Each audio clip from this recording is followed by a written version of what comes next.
राम राम मंडळी, किती return expect करता स्टॉक मार्केटमधून? काय तुमची एक्सपेक्टेशन ती कमेंट बॉक्समध्ये लिहा बरं. आधी 10, 15, 20, 25, 30, 40, 50% जी काय एक्सपेक्टेशन आहे ती खाली लिहा आणि डिस्कशन आपण इथून आता पुढे घेऊ. आता मला सांगा, तुम्ही ज्यावेळेस बँकेमधून जाऊन FD करता, FDचा इंटरेस्ट रेट किती मिळतो तुम्हाला? 6%. आता बँक ते FD घेऊन करतं काय एक्झॅक्टली? ते देतं लोन कोणाला तरी. आता वेगवेगळ्या प्रकारचे लोन असतात. होम लोन असतं, व्हेकल लोन असतं, बिझनेस लोन पण असतं. हे सगळ्यात महत्त्वाचं आहे बरं का. हे ऐका तुम्ही, आता हे तुमच्या स्टॉक मार्केटचं रिटर्न सांगणार आहे तुम्हाला किती एक्सपेक्ट करायचं असतं. आता एक बिझनेसमन बँकेकडे येतो आणि बँकेला म्हणतो मला लोन द्या, बँकमध्ये आम्ही तुम्हाला 9% पर ॲनम चार्ज करू. आपल्याकडून घेतले कितीला FD? 6%ला. देते कितीला? 9%ला. ते बिझनेसमन म्हणतो ओके सर, देतो मी तुम्हाला 9%चा इंटरेस्ट, द्या मला लोन. आणि मग ते लोन घेऊन जातं ते बिझनेसमन. आता जर ते बिझनेसमन त्या कॅपिटल, ते काही कॅपिटल म्हणून यूज करतं ना, ते जे काही डेट घेतलेले त्याने बँकेकडून ते कॅपिटल म्हणून यूज करतं.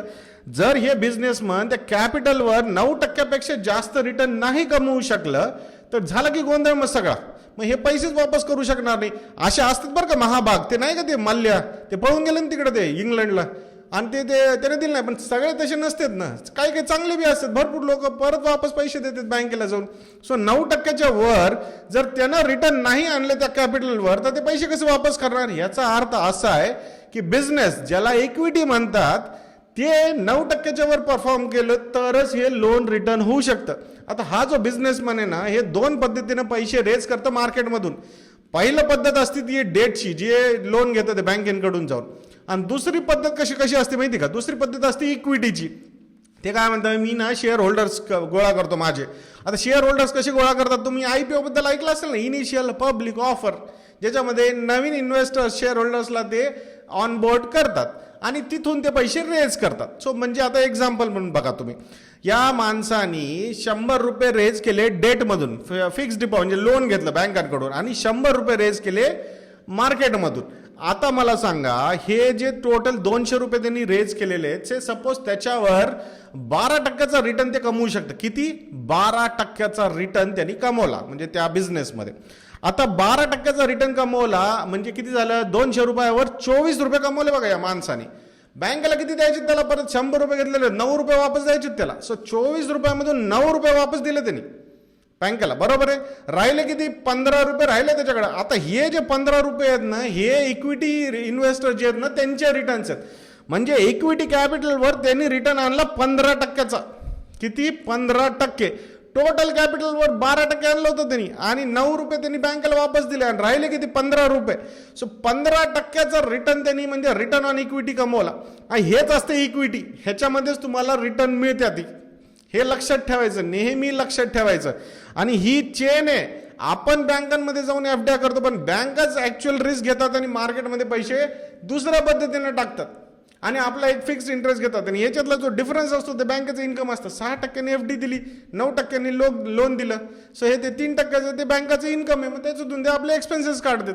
हे सिंपल आहे. म्हणजे एक्सपेक्टेशन जी असते ती जास्त असते. बँकांच्या लोनचे इंटरेस्ट रेट जे असतात ना, त्याच्यापेक्षा जास्त मार्केट तुम्हाला रिटर्न देऊन जातं. आता दुसऱ्या पद्धतीने बी हे कॅल्क्युलेशन करता येतं आपल्याला. ते कसं? आता दुसरं म्हणजे GDP कडे लक्ष द्यायचं. GDPचा ग्रोथ रेट, आपल्या इंडियाचं GDP ग्रोथ रेट असेल सपोज 6 ते 7%चा. किती? 6 to 7%. आता हे, आणि प्लस आपल्याकडे इन्फ्लेशन पण आहे. ते कन्झ्युमर प्राइस इंडेक्स असतं ना, ते डिक्लेअर करत राहतं गव्हर्नमेंट ऑफ इंडिया, नेहमी डिक्लेअर करतं ते. सो हे इन्फ्लेशन प्लस GDP ग्रोथ, म्हणजे 6 ते 7%चा जर आपला GDP ग्रोथ रेट आहे, 5 ते 6%चा आपल्याकडे इन्फ्लेशन आहे, तर 11 ते 12%चे रिटर्न तुम्ही एक्सपेक्ट करावेत मार्केटकडून, असं मला वाटतं. सो ही सिंपल रॅशनल एक्सपेक्टेशन आहे. Rational expectation. उगाच काहीतरी 40% 50% हे देवाला त्यो देवाला म्हणून कधी जायचं नाही मार्केटमध्ये. मार्केटमध्ये एकदम सिंपल एक्सपेक्टेशन ठेवून जायचं. रॅशनल. 12 ते 15% is a rational expectation from the market. आता ह्याच्यामध्ये 12 ते 15% मध्ये वेगवेगळ्या कॅटेगरीज येतात ना, म्हणजे लार्ज कॅप, म्हणजे मोठ्या कंपन्या, सेन्सेक्स, निफ्टी 100, हे लार्ज कॅप कंपन्या आहेत. पहिल्या जे टॉप 100 कंपन्या आहेत ना, according to the market capitalization, those are called large cap कंपन्या. आता त्याच्यानंतरच्या ज्या 150 कंपन्या आहेत त्या मिड कॅप कंपन्या. त्याच्यानंतरच्या ज्या सगळ्या कंपन्या आहेत त्या स्मॉल कॅप कंपन्या आहेत या इंडियामध्ये. एवढं हे सेबीनी सांगून ठेवलेले की हे असं तुम्ही सिम्पली काय म्हणतात त्याला, ह्यांच्यामध्ये कॅटेगरायझेशन करून टाकायचं. काय बी नाही त्याच्यात, जास्त विचारच नाही करायचं.